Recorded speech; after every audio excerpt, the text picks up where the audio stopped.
तो ध्यान दीजिए, अभी जो है हम लोग जो है देखेंगे कि square root of a complex number कैसे फाइंड आउट किया जाता है। ठीक है, तो इसका एक शॉर्ट ट्रिक है, उसको हम लोग देखेंगे कि किस तरीके से किया जाता है। आप यहाँ पे ध्यान दीजिए, सबसे पहला कि अगर मान लो कि नॉर्मली आपको अगर स्क्वायर रूट अगर किसी का निकालना है तो हमको पता होना चाहिए कि यार पेयर होना चाहिए। जैसे मान लो अगर ए स्क्वायर होगा तो इसका ए निकलेगा, ठीक है, तो पेयर में होना ज़रूरी है। तो चूंकि हम लोग कॉम्प्लेक्स नंबर का देख रहे हैं तो कॉम्प्लेक्स नंबर के लिए हम लोग क्या कर लेते हैं, ठीक है, कॉम्प्लेक्स नंबर के लिए हम लोग क्या कर लेंगे यहाँ पे सबसे पहले कि जैसे कि मान लो यहाँ पे let z is equal to लिखा हुआ है कितना a प्लस आई बी, और हमको इसका रूट निकालना है। क्या निकालना है? स्क्वायर रूट निकालना है। तो एक एग्जांपल यहाँ पे 45 प्लस 28i। तो देखो यहाँ पे जो क्वेश्चन लिखा हुआ है रूट एंडर 45 प्लस 28i, आपको क्या करना है, आपको सिर्फ ये देखना है ध्यान से कि जो ये i वाला टर्म है आपको इस पे फोकस करना है पीछे से, ठीक है।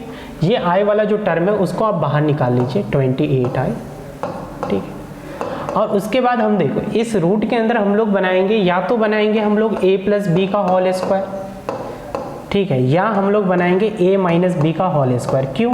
क्योंकि अगर स्क्वायर बन जाएगा तो आसानी से इसका रूट भी निकल जाएगा। बात समझ रहे हैं? अगर यहाँ पे अगर हम लोग स्क्वायर बनाएंगे a प्लस बी का होल स्क्वायर या a माइनस बी का होल स्क्वायर, ये कंडीशन पे निर्भर करता है कि क्या दिया हुआ है। तो आपको इसमें क्या करना है कि पीछे से 28i ले ली, इसमें से आप 2 हमेशा निकाल लीजिए। पहले कितना निकाल लीजिए? 2 ऑलवेज।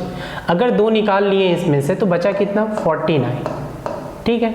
अब इस 14i को क्या करना है, अलग से आपको लिखना है 14i, और इसका अलग अलग आपको फैक्टर्स के रूप में लिखना है। जैसे कि मान लो कितना हो जाएगा, 7 इंटू 2i लिख सकते हैं, या कोई 7i इंटू 2 लिख सकते हैं, या और भी लिख सकते हैं, जैसे 14 इंटू आई लिख सकते हैं, या i इंटू 14 लिख सकते हैं, या 14i इंटू 1 लिख सकते हैं, या 1 इंटू 14i लिख सकते हैं। इस तरीके से बहुत सारा होगा, बट आप लोग जब प्रैक्टिस कीजिएगा ना इस तरीके से तो आपको पता चल जाएगा कि कौन सा होगा।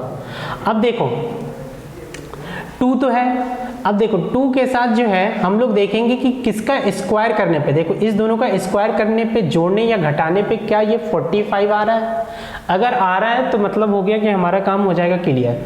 अब जैसे यहाँ पे 7 का अगर हम स्क्वायर कर दे तो 7 का स्क्वायर, और अगर प्लस कर दे कितना 2i का स्क्वायर, तो आप देखिए क्या ये आ रहा है। आपको रफली चेक करना है, 7 7 जा 49, और इसका हो जाएगा प्लस 4 2 2 जा 4i स्क्वायर। आई स्क्वायर का वैल्यू आपको पता होगा कि -1 होता है, तो 49 में से 4 जाएगा तो कितना हो गया? 45 आ रहा है ना। इसका मतलब कि ये आपका आ जाएगा किसके जगह पे? a स्क्वायर के जगह पे। ये आपका किसके जगह पे आ जाएगा? b स्क्वायर के जगह पे, ठीक है। ये आ जाएगा पूरा का पूरा टर्म a स्क्वायर, ये पूरा का पूरा टर्म हो जाएगा b स्क्वायर। फिर से आप समझ लीजिए कैसे करना था कि 28i अगर है, ठीक है, 28 अगर i है तो इसमें सबसे पहले 2 निकालो, जो बचा उसका फैक्टराइज कर लो 2 के टर्म में, और दोनों का स्क्वायर करके जोड़ने या घटाने पे अगर मान लो कि फर्स्ट टर्म आ रहा है तो वो हमारा a स्क्वायर और b स्क्वायर के रूप में होगा, a स्क्वायर और b स्क्वायर के टर्म में होगा। तो इसके अकॉर्डिंग देख लो, यहाँ पे ध्यान दो, यही सेम क्वेश्चन है। तो इसमें हम समझ गए, देखो यहाँ पे प्लस 2 इंटू a हो गया हमारा 7, और b कितना हो गया? 2i। बात है समझ में? a हो गया 7 और b कितना हो गया? 2i। अब यहाँ पे हमको पता चल गया कि भैया 7 का स्क्वायर और प्लस 2i का स्क्वायर करने पे 45 स्क्वायर है, 45 आ रहा है, ठीक है। ये हमको पता चल गया, हम लोग रफली किए। अब बताइए क्या ये a square plus b square plus 2ab के फॉर्म में है कि नहीं है? तो यहाँ पे ये कितना हो जाएगा? 7 प्लस 2i का क्या हो जाएगा? Whole square. चूंकि यहाँ पे स्क्वायर रूट निकल रहा है तो प्लस माइनस दोनों होगा, कितना? 7 प्लस 2i। चूंकि स्क्वायर है तो स्क्वायर से आपको पता है कि रूट निकल जाता है। तो इस तरीके से हम लोग जो है रूट अंडर कितना निकाल लिए? 45 प्लस 28i का वैल्यू निकाल लिए।